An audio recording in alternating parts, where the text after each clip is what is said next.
Hi, this is Dr. Kevin Landville from NaplesPodiatrist.com, talking to you now about heel pain. Heel pain is one of the most common things that podiatrists see in our practice. So let's get talking about the heel pain. Now, most of the time, people come in and say, "Doc, I have pain in the heel slash heel spur." But the reality, most of the time, the spur is not what's causing the problem. It's a tissue that's attached to the spur. And now I'll illustrate with this foot model right here. We're going to show right here. This foot model has the uh, plantar fascia right here, this little band of tissue. What is a plantar fascia? Plantar fascia is like this rubbery type of tissue on the bottom of the foot, as you can see. This goes from the toes all the way attaches to the heel bone. As you can see, where it's marked red, that's exactly where people typically get inflammation. The heel spur is this little edge right about here. Some people have small, medium, or large, but we found out through MRI technology most of the time it's not the spur that's causing the pain. It's the plantar fascia, this rubbery tissue that attaches from the toes to the heel.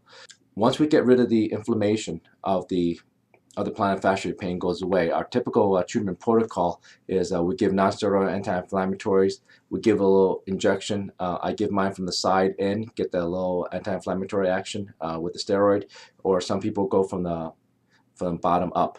There's other technology if that doesn't work, or if your heel spur is really large, and sometimes we go in and cut the band of plantar fascia, take a little blade and we cut it in the operating room. We cut the band, as well as while we're there, if you have a sizable spur, we'll grind down the spur. Now, that's not a very common thing that we do. That's only for people who don't respond to conservative treatment.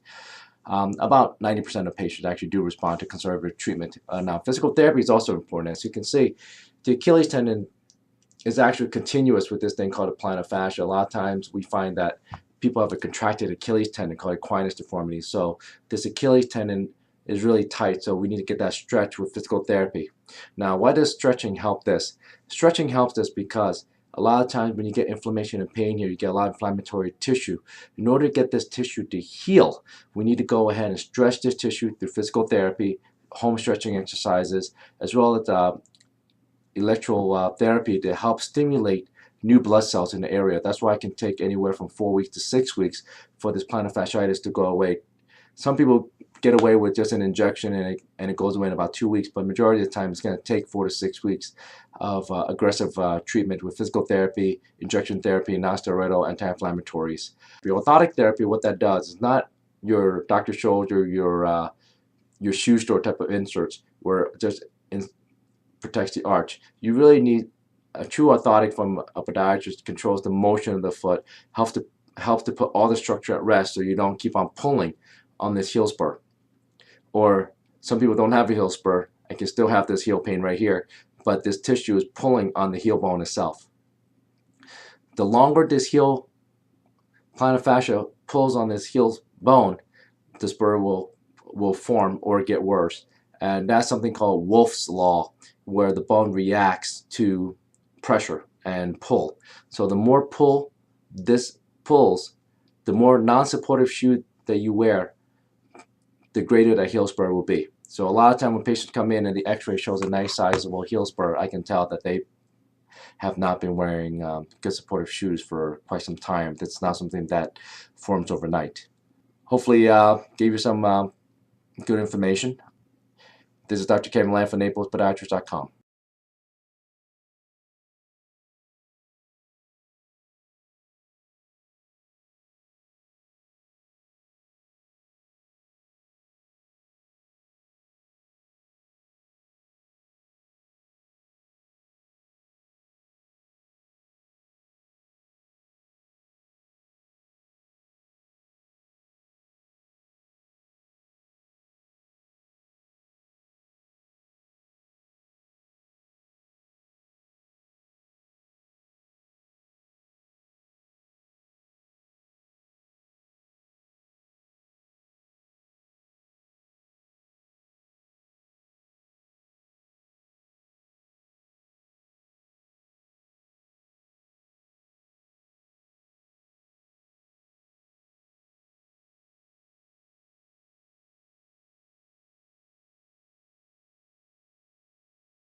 We're going to delve into this topic of heel pain a little bit further.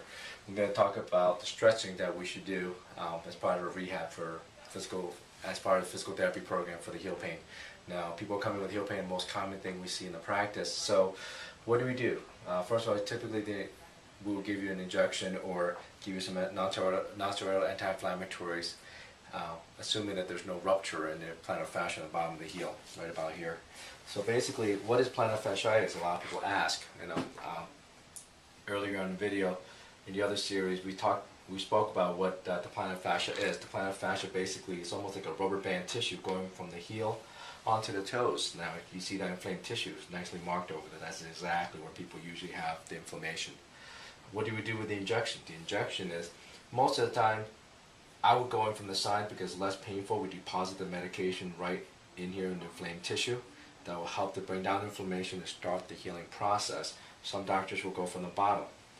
That's very dependent on your individual physician, which approach they want to do.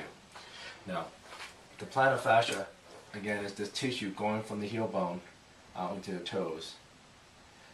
When people get plantar fasciitis, it can get inflamed here, or it can get inflamed in the arch. So both areas either place can get inflamed. So again, this is the most common.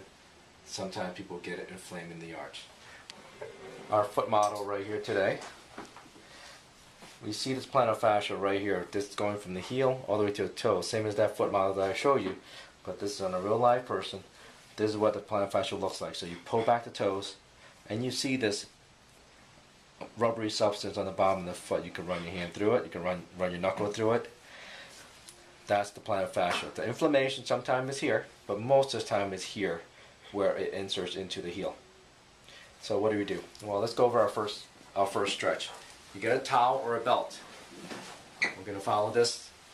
Take it from one side to another and pull. Okay, you can pull on the arch. You do 3 sets of 10. Relax. We're going to go up here on the ball of the feet and now pull again.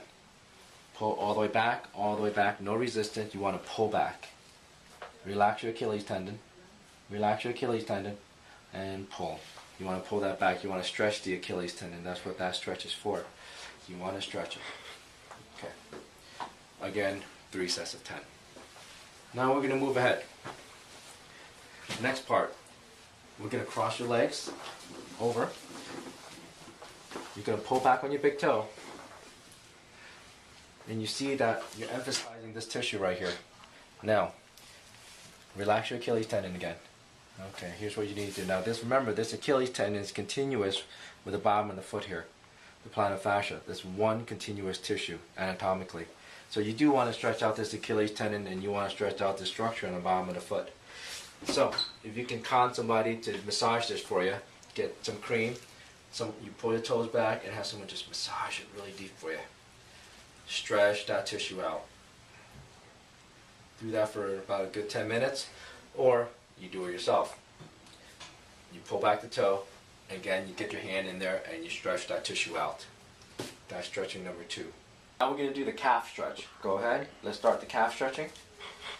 Okay, bend your front knee. You want to get the heel to the ground. And you want to stretch. Now, a little trick to this stretching strategy is point your toes in. Point your toes in when you do it. That's going to strengthen, that's going to cause you to stretch your Achilles tendon more.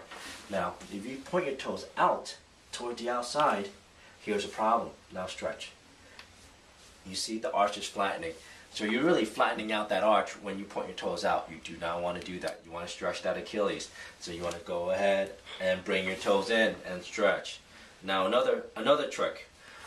Now you're going to notice, we're going to do another stretch. Now, that's stretching out your calf muscle. Now, there's 2 muscles here. There's a gastrocnemius and then there's a soleus muscle. Soleus is on the inside.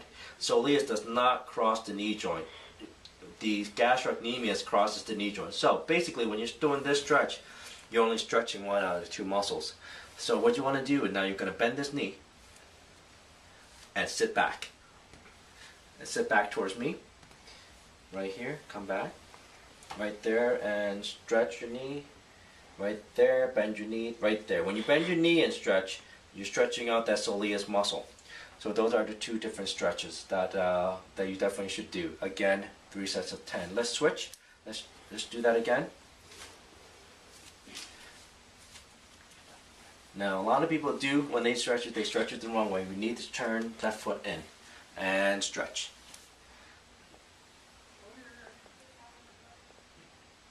Okay, very good. Okay, here we go. This is called a night splint. This is a splint that we put on the patient.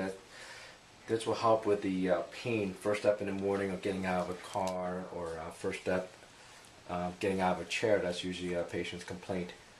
Scientifically, it's called post-static dyskinesia, pain after you've been in a static position for a long time. Basically, what happens that plantar fascia contracts, and when you first take that first step, it gives you an ouch. When you take that first step, your foot is here, and you take the first step, ouch, you strain that plantar fascia. So what this does, it keeps the foot in a stretch position so you don't have that acute stretch upon the first step. The goal of this is not to give you a hyper stretch, but really the goal of this is to hold your foot in about 90 degrees. So that way, when you're sleeping or resting, the foot does not drop like the other foot over there, and the plantar fascia contracts. That's where the pain comes from that first step in the morning. Okay, now we're back. This is the last and final stretch here. That's going to help you with your heel pain. Go ahead. This is a foot rocker. You go ahead and put your heel on there, and you just sit back and relax, but don't fall. Stretch, stretch, stretch all the way back. This will stretch out your Achilles tendon. Again, the Achilles is attached to the plantar fascia. You want to go ahead and give it a nice stretch right there. Again, you do this for about 5 or 10 minutes, alternating between legs, or do it for a few seconds, stop, do it for a few seconds, stop, and this will help stretch out your calves. Right. Next part of the stretching is the using of a foot roller. Now we have a foot roller here that's commercially available. You could put this in the freezer. It's made by a company called TheraBand. You can put this in the freezer. It won't get wet, and it won't slip, and it won't distort. You go ahead, you put it underneath the foot here, and go ahead. We're gonna have her roll her foot back and forth, sort of a foot massage. This helps to stretch out that plantar fascia, the band of tissue on the bottom of the foot. Again, we're gonna continue doing that for about a good 5-10 minutes. This is essentially what is happening. If I take her foot off of there, we're gonna do this. If you can imagine this, we are stretching out this plantar fascia with this foot roller.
Hi, let's talk about the second most common thing that we see in the practice, called neuromas.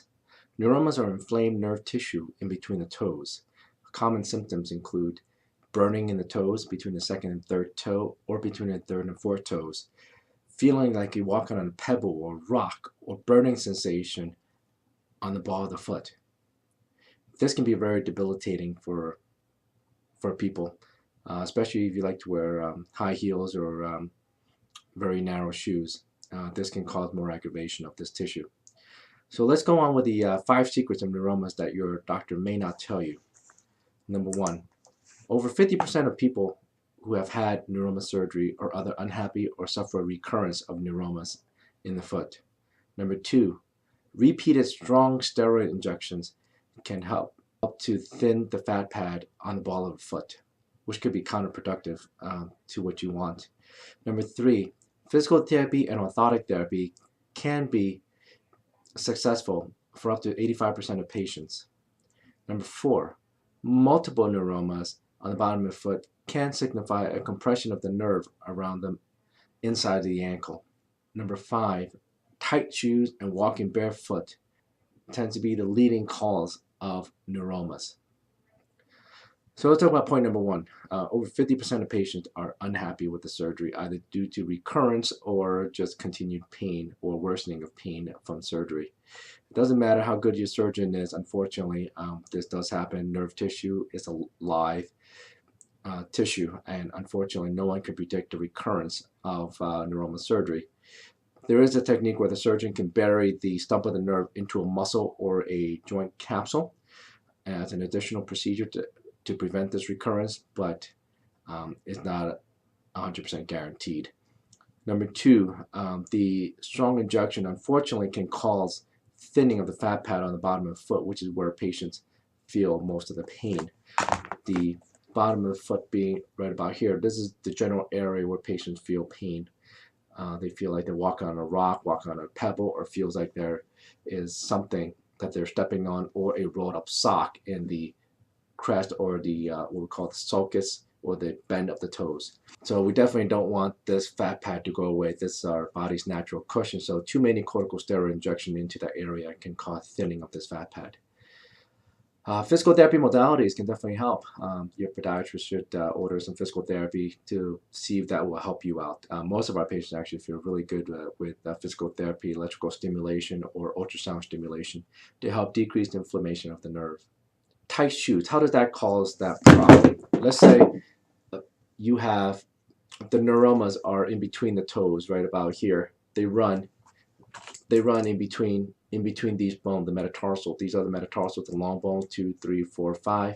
Most common is in this space and this space. So if you can imagine, the poor nerve is exaggerating now. If it grows big, sometimes you'll actually see the second and third toe splay apart like this in a patient. Sometimes you see a person with this, that means the neuroma is pretty big. So imagine a big growth of nerve in between there. So again, this is exaggeration, but if you wear shoes that are too tight and narrow, can you imagine pressing together from the side and causing this nerve to be compressed or pushed together? This can exacerbate symptoms, and that's one of the ways we test for neuromas. So when your doctor squeezes and a nerve pops from the bottom to the top, the doctor can feel that. That's very indicative of a neuroma deformity, as well as displaying of the second and third toe, as an exaggeration here, that is caused by the inflammation of that neuroma. So what do we do conservatively to avoid this surgical 50% chance of recurrence and continued pain? Well, definitely surgery is not the first line of defense for neuromas. Basically, we have high energy shockwave therapy. We also have something called radiofrequency ablation that's used for cancer cells and used for treatment of other benign growth around the body and the nerve around the neck and the back. Now we're using it in the foot. Basically, we stick a probe in the office after local anesthesia from top to bottom. We hit the nerve, and pretty much it shrinks that nerve. We do it for 90 seconds times 2 times. There's actually a video on that on the website neuromasecrets.com.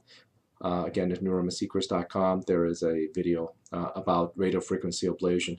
Another good option is alcohol injection. Various preparation of alcohol injection have been used for neuromas that can actually help to ablate or actually shrink the symptomatic neuroma. It's typically 4% alcohol solution mixed with another variable solution that your physician decides to use. That is a series of 8 to 10 injections once a week to help to kill the nerve without surgery. Again, all these options are conservative options for neuromas before undergoing a surgical excision, which has questionable results. It does not depend on your surgeon skill. It is unfortunately one of those surgeries that does not have a very high success rate, regardless of technique. Hopefully this will give you some education about neuromas. And if there's any questions, please visit our website at www.napleспodiatrist.com or www.neuromasecrets.com, specifically about neuromas.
Dialogue with a Doctor, featuring Southwest Florida's leading physicians, hosted by Dr. Gregory Leach and Jim York.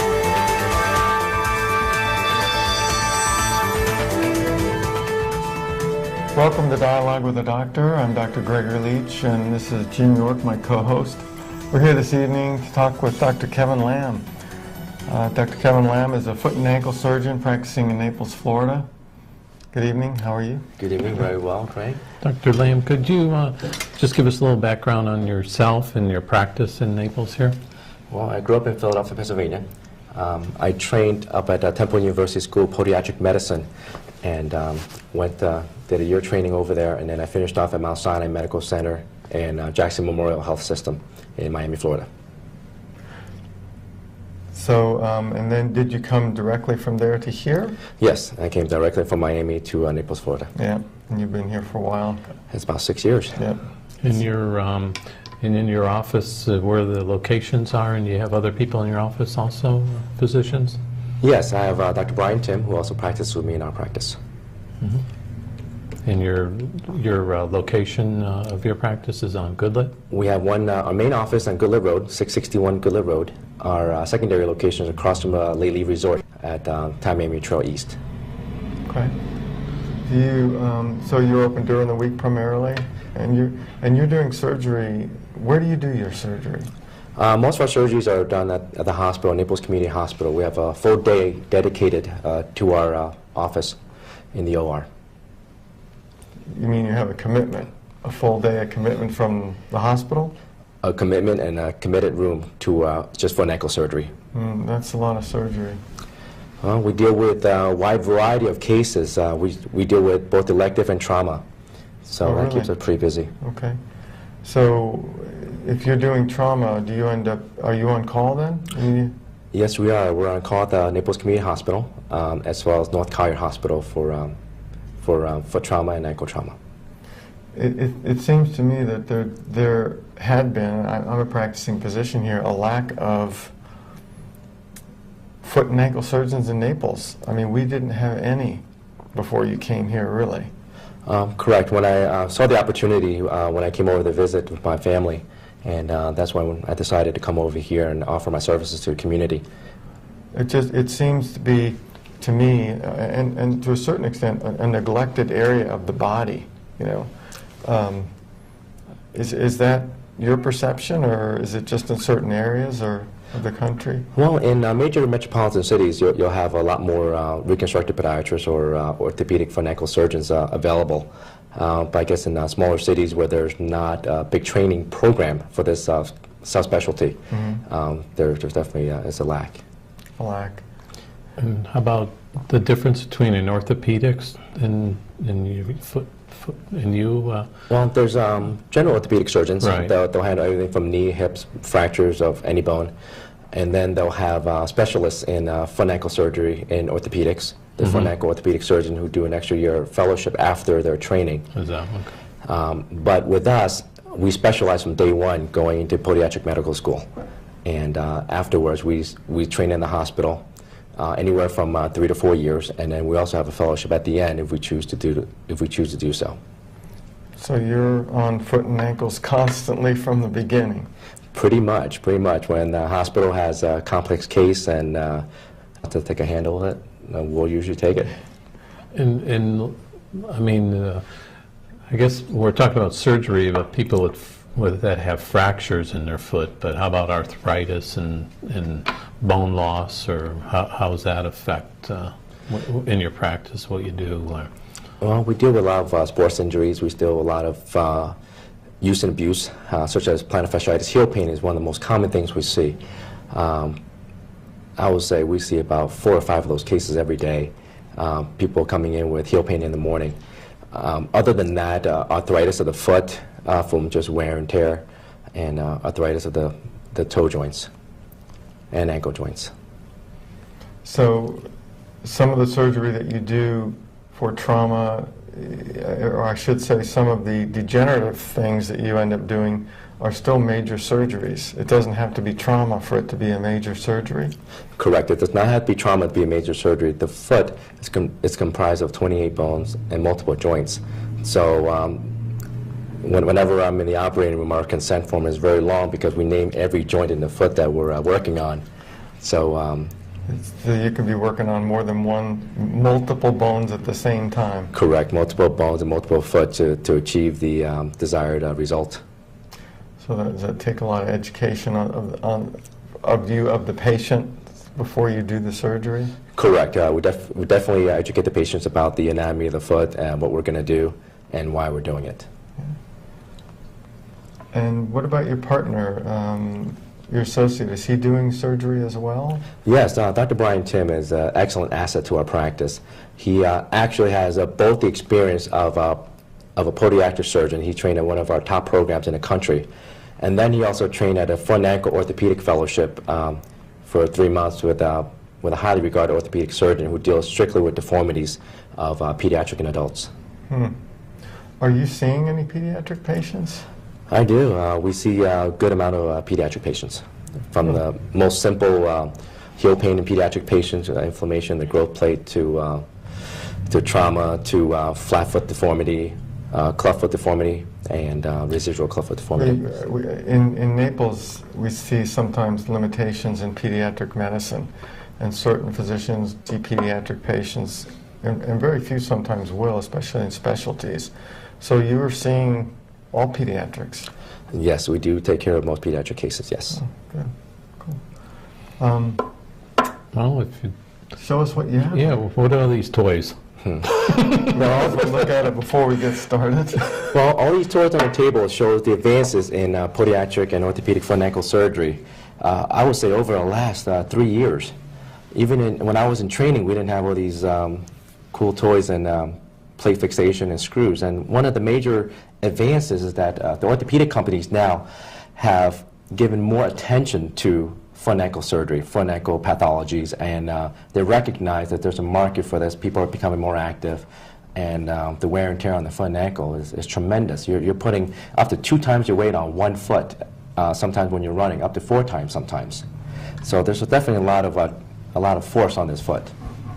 And the beauty of these fixation nowadays, number one is titanium, is flexible.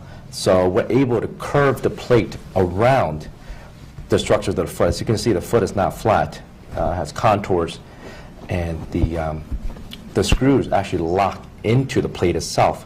So in order for this construct to fail, the whole thing needs to fail. The whole construct needs to fail. So it's more stable fixation, allows us to do more advanced surgeries and help more patients.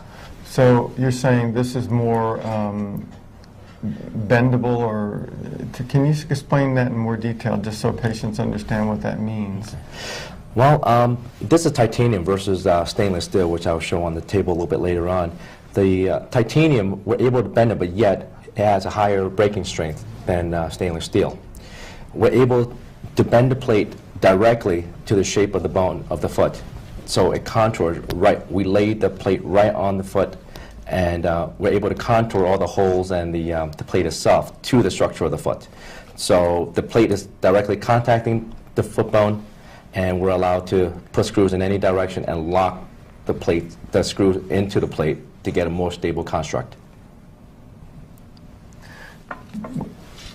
What kind of problems, what's the most common thing that you see in your practice here in Naples? Or can you tell us that?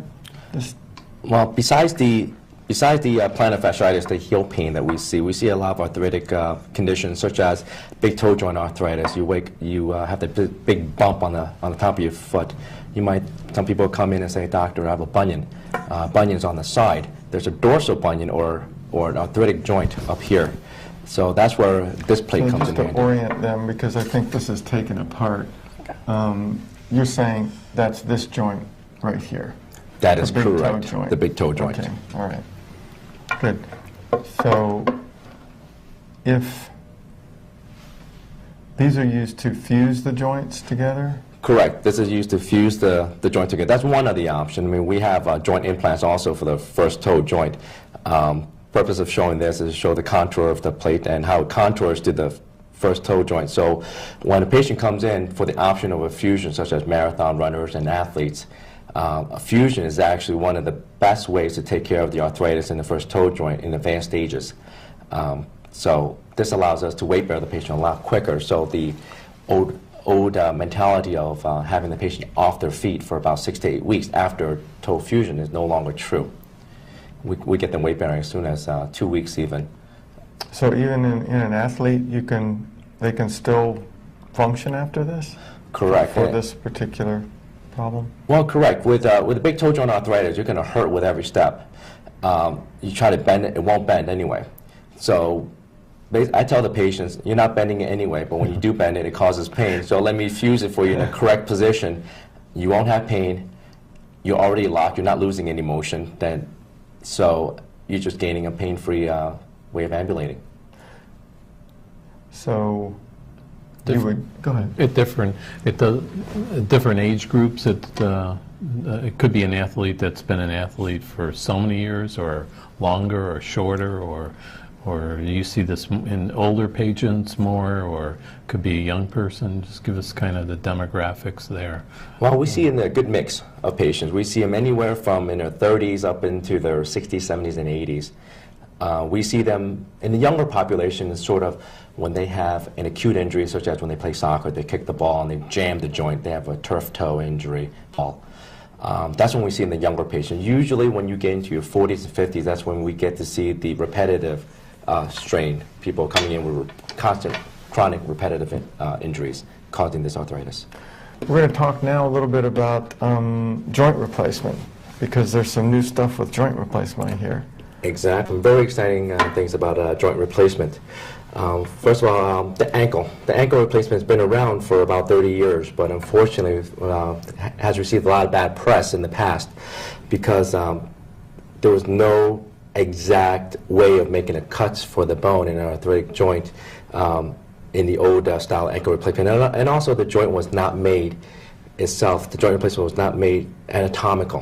Mm-hmm. Now through modern mapping technology and modern technology as far as place jigs and cuts where they take away the technologies that they use for the knees and hips now. They're taking a lot of the technology that we're using, that they put in the knees and hips to make it so successful, and now they're putting it towards the ankle now, so the ankles are becoming more successful.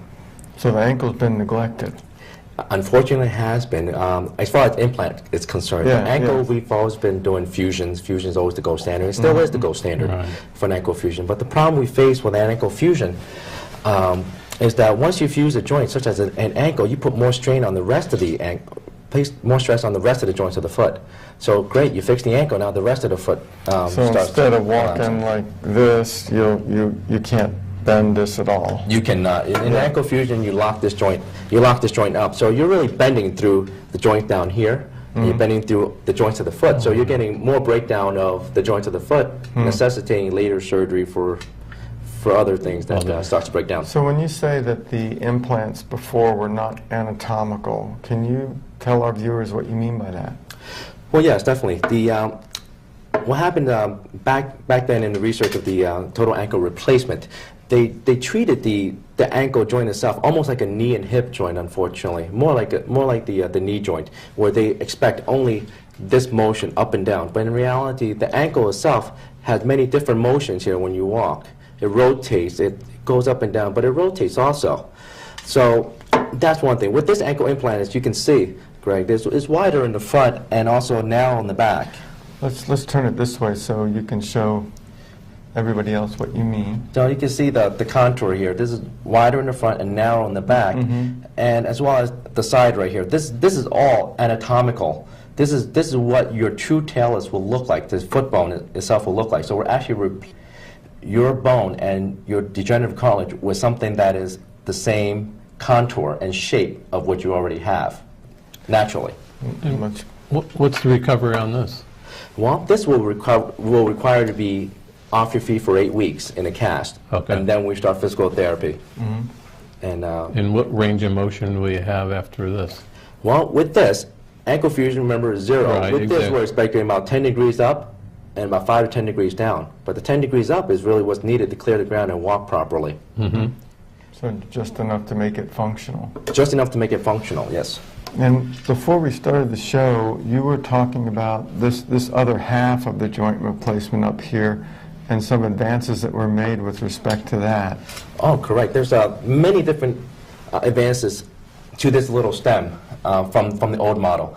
The old way of putting an ankle implant is we make an incision straight down the leg, a huge incision, and then also we cut a window in the bone.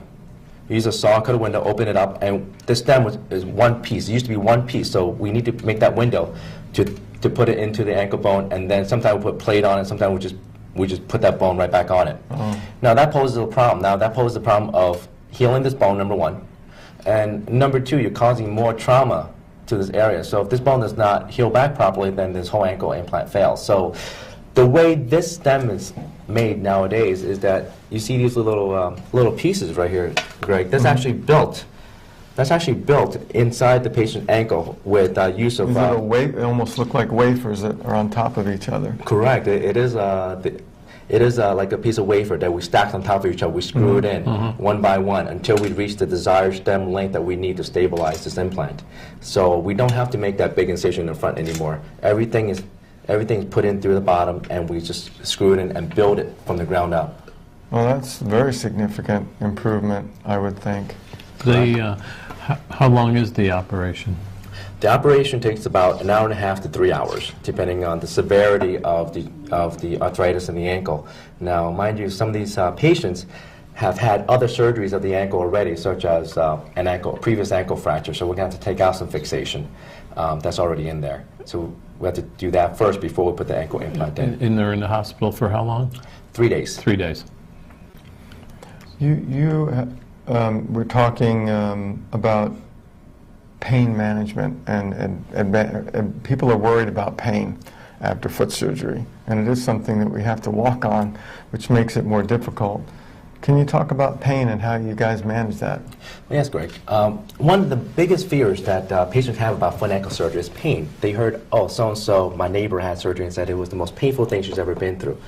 That's the greatest fear, and you know, that fear is not only in the general public, but even the medical community. I had a couple of my general surgeon buddies, their wife was contemplating foot surgery, and then same question was asked. And I told them, no, it's really not that painful. Even though I see them in the OR every week, we talk every week, they still have the misconception because everybody else in the community thinks that. The way we control pain nowadays is so much better than prior. Number one, having this dedicated Friday to foot and ankle surgery at Naples Community Hospital has been a great help to us. That means we get our dedicated anesthesiologists who are specialists in blocking nerves of the lower extremity. They can find a nerve behind your knee that will knock out all the pain sensation to the bottom of your foot for 24 to 48 hours. Wow. And a lot of the surgery can be done without general anesthesia now because of that. These specialist anesthesiologists, they are assigned to us every Friday.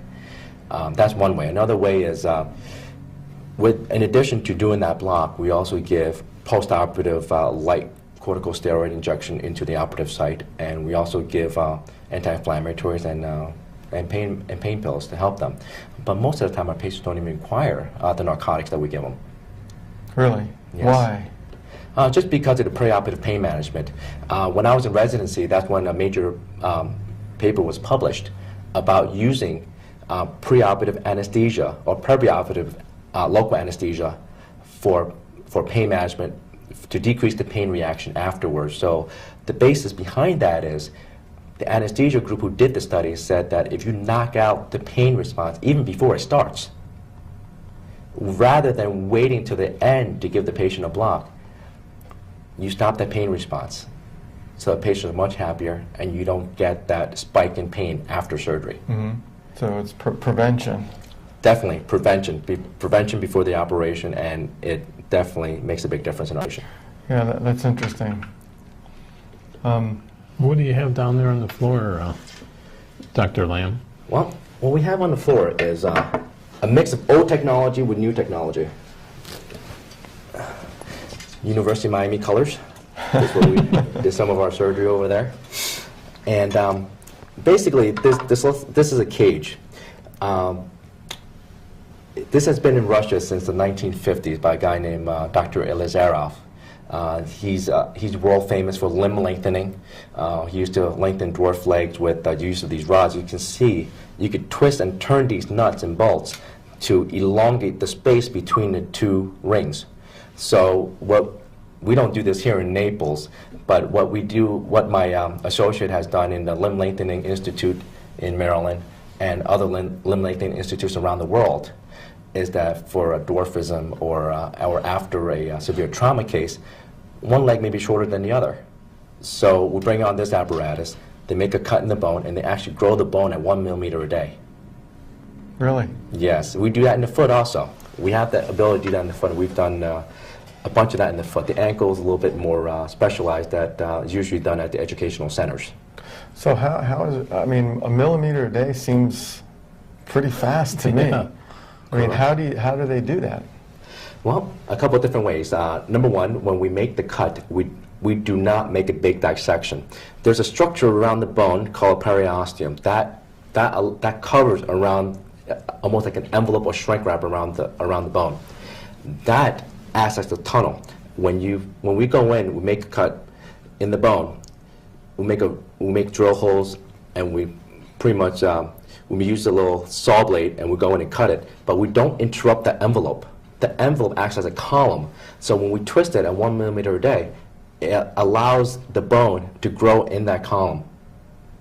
And that has been working great in different countries and in specialty centers around the United States. The column or the covering of the bone kind of helps support and stays intact. Correct. And then you're just lengthening the bone inside that cover? Correct. We just lengthen inside the cover. I didn't know you could grow bone that quickly. Oh, yes, we can. We have one very common thing that we see in the foot in regards to this. We'll notice patients with fourth toe that is a little too short.